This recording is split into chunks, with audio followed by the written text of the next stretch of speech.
Civil सेवा परीक्षा की तैयारी कर रहे मेरे सभी प्यारे नौजवान साथियों, नमस्कार। दोस्तों, आपको मालूम है कि परीक्षा के प्रश्न पत्रों के आउट हो जाने की घटनाओं को रोकने के लिए केंद्र सरकार ने जो एक संशोधन विधेयक पारित किया है, उस पर विस्तार से चर्चा की थी। उसी चर्चा के दौरान मैंने आप सबसे एक छोटा सा वायदा भी किया था, और वायदा यह था कि सरकार इसके बारे में जिस कोशिश में लगी हुई है उसके दो भाग हैं। एक भाग तो कानून का है, जिस पर हम लोग चर्चा कर चुके हैं, और जो दूसरा भाग है वह समिति गठित करने से संबंधित है। यानी कि केंद्र सरकार ने एक उच्च अधिकार प्राप्त टास्क फोर्स का गठन किया है, और उस टास्क फोर्स में अपने अपने क्षेत्र के दिग्गज व्यक्तियों को शामिल किया गया है और उनसे कहा गया है कि आप अपनी सिफारिशें दीजिए, आप बताइए कि कैसे हम पेपर लीक के मामले को रोक सकते हैं। तो दोस्तों, आज मैं इसी विषय पर आप सबसे थोड़ी चर्चा करने जा रहा हूं। देखिए, आपको मेरी इस बात से लग सकता है कि क्या इस तरह का कोई प्रश्न परीक्षा में पूछा जा सकता है। ईमानदारी के साथ मैं कहूं तो मुझे भी लगता है कि नहीं, परीक्षा में पूछे जाने की संभावना सीधे सीधे तो ऐसे प्रश्नों की नहीं होती है। लेकिन मुझे यह भी मालूम है कि बिना इस तरह के तथ्यों को जाने हुए आप दूसरे प्रश्नों के उतने सटीकता से उत्तर नहीं दे सकते। मैं इस विचार से, इस ख्याल से आपके सामने इस टॉपिक को रखने जा रहा हूं कि आप समझ सकें कि सरकार जब कोई समिति गठित करती है तो उसका स्वरूप किस तरीके का होता है, उसका कंपोजिशन क्या होता है, उसके पीछे कौन कौन से विचार काम कर रहे होते हैं, कैसे वह समिति अलग अलग लोगों के माध्यम से अपनी संपूर्णता को प्राप्त करती है। सवाल संख्या का नहीं होता है, सवाल आवश्यकताओं का होता है। फ्रेंड्स, आपके लिए एक उपयोगी सूचना, मैंने आईएएस की तैयारी के लिए 2 पुस्तकें लिखी हैं। आप आईएएस कैसे बनेंगे, इसी के 2 भाग हैं। यह इंग्लिश में भी है। अब तक इसकी लाखों प्रतियां बिक चुकी हैं। यदि आप अपने आईएएस के लक्ष्य के प्रति सीरियस हैं तो आप इन दोनों पुस्तकों को लाइट हाउस मानकर चलें। यह आपके लिए एक प्रकार से मस्ट रीड बुक है। आप नीचे डिस्क्रिप्शन में दिए गए लिंक से ये दोनों पुस्तकें मंगा सकते हैं। दोस्तों, इसी तथ्य को ध्यान में रख करके इस समिति में जिन सदस्यों को रखा गया है उनके बारे में थोड़ी चर्चा करने जा रहा हूं, और मैं आपको विश्वास दिलाता हूं कि यह जो चर्चा है आपके अंदर एक अलग किस्म की दृष्टि पैदा करेगी, एक प्रशासनिक दृष्टि पैदा करेगी।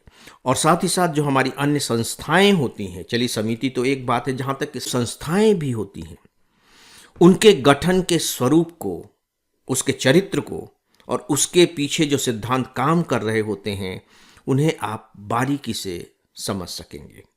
तो दोस्तों, आइए इस पर बातें करते हैं। देखिए, जो समिति गठित की गई है उससे कहा गया है कि आप हमें ये बताइए कि अभी जो हम परीक्षाएं लेने जा रहे हैं और आगे भी परीक्षाओं का जो स्वरूप होगा, जैसे डिजिटल, अब देखिए कि ज़्यादातर जो परीक्षाएं हैं वो डिजिटल माध्यम से होने लगी हैं। आपका जो प्री एग्जामिनेशन है पूरी तरह से डिजिटल माध्यम से ही है। नीट एग्जामिनेशन डिजिटल माध्यम से, बहुत सारे कॉम्पिटिटिव एग्जामिनेशन, और यहाँ तक कि मिडिल और हायर सेकेंडरी स्कूल के एग्जाम में भी डिजिटल एग्जामिनेशन का रोल बढ़ता चला जा रहा है। तो उनसे कहा गया है कि आगे की जो परीक्षाएं होंगी वो भी, और अभी जो परीक्षाएं हो रही हैं उनके डिजिटल और इंफ्रास्ट्रक्चरल क्या सुधार किए जाएं, इनका गवर्नेंस किस तरीके का हो, ये आप बताइए। और आप इसके बारे में इस तरीके से बताइए कि ऐसा नहीं है कि जो अभी समस्याएं हैं केवल उन्हीं का निवारण हो, बल्कि इस तरीके से बताइए कि इस तरह की परीक्षा की प्रणालियों की प्रशासनिक व्यवस्था किस तरीके की होनी चाहिए, उसकी भी नींव रखी जा सके।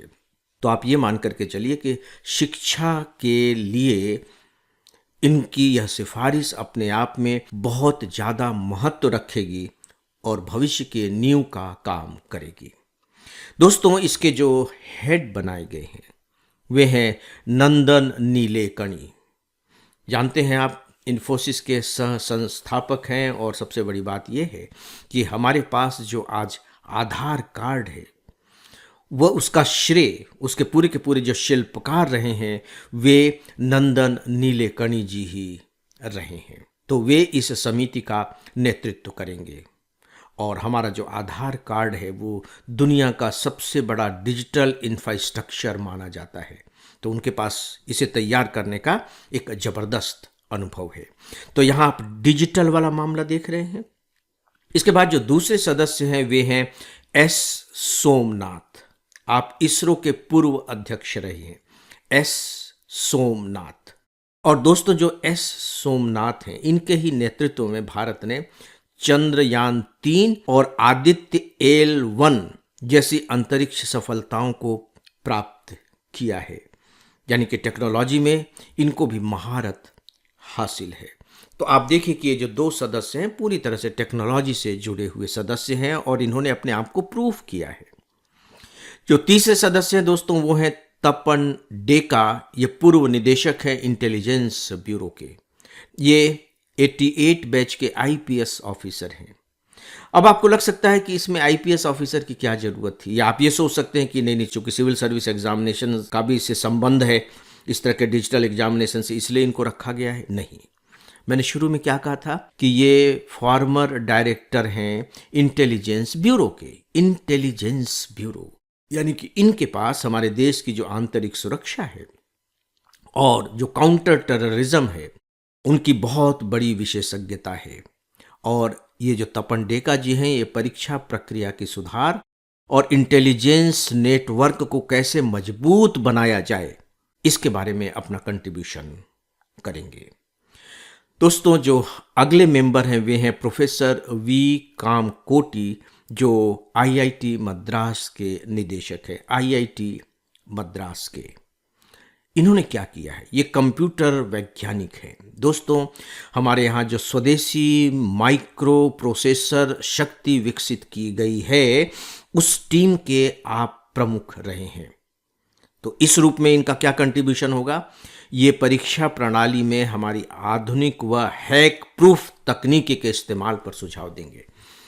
देखिए पेपर लीक कैसे होते हैं, हैकिंग होती है, जिस रूप में भी हो, जैसे भी हो, तो ये सुझाव देंगे कि कैसे उस हैकिंग को रोका जा सके और कैसे इसे ज़्यादा से ज़्यादा सुरक्षित बनाया जा सके। दोस्तों जो अगले मेंबर हैं वो हैं अनीता करवाल, जो 1988 बैच की आईएएस ऑफिसर हैं और हमारी पूर्व शिक्षा सचिव भी रह चुकी हैं अनीता करवाल। उनके पास स्कूली शिक्षा और प्रशासनिक व्यवस्था का अनुभव है ही, जैसा कि आईएएस ऑफिसर के साथ होता है। वे नीतिगत और व्यावहारिक स्तर पर सुधारों के बारे में अपनी राय देंगी कि किस तरह की नीतियां बनाई जाएं और किस तरह के व्यावहारिक स्तर के सुधार अब परीक्षा प्रणाली में किए जाने चाहिए। दोस्तों जो अंतिम सदस्य हैं वे हैं अमृत लाल मीणा। आप 1989 बैच के आईएएस ऑफिसर हैं। भारत में जो पीएम गति शक्ति जो योजना चल रही है उसमें इनका बहुत बड़ा योगदान रहा है। इन्हें इस रूप में इस समिति में शामिल किया गया है कि कैसे जो परीक्षा की सामग्री है उसे एक स्थान से दूसरे स्थान पर सुरक्षित जगह पहुंचाया जाए। यूं कह लीजिए कि इसमें इनको विशेषज्ञता प्राप्त है और खासकर कोऑर्डिनेशन के मामले में जो पीएम गति शक्ति योजना है उसके केंद्र में है समन्वय, कोऑर्डिनेशन। और जो पूरी की पूरी हमारी जो परीक्षा प्रणाली है, आपको मालूम है कि उसमें कितने अलग अलग तरह के डिपार्टमेंट काम करते हैं, अलग अलग तरह के विंग्स काम कर रहे हैं। तो जब तक उनमें अच्छा, बहुत ही स्ट्रांग कोऑर्डिनेशन नहीं होगा तब तक न तो व्यवस्था काम करेगी और साथ ही साथ न ही सुरक्षा और गोपनीयता काम कर सकेगी, क्योंकि इस कोऑर्डिनेशन के पूरे प्रोसेस में कहीं भी गोपनीयता भंग हो सकती है। तो जो अमृतलाल मीणा जी हैं वे इसके बारे में अपने सुझाव देंगे। तो दोस्तों ये था इस उच्च अधिकार प्राप्त टास्क फोर्स में जो सदस्य शामिल किए गए हैं उनकी बैकग्राउंड और क्यों शामिल किए गए हैं और इनका क्या योगदान रहेगा, इसके बारे में थोड़ी सी जानकारियाँ। मुझे पूरा विश्वास है कि आप इसे ध्यान से सुनेंगे। मेरा यह लेक्चर आपके अंदर एक व्यावहारिक दृष्टि पैदा कर सकेगा। दोस्तों इस विषय पर बस इतना ही। इसी के साथ ही आज के इस डेली ऑडियो लेक्चर को अब यहीं समाप्त करता हूँ। नमस्कार।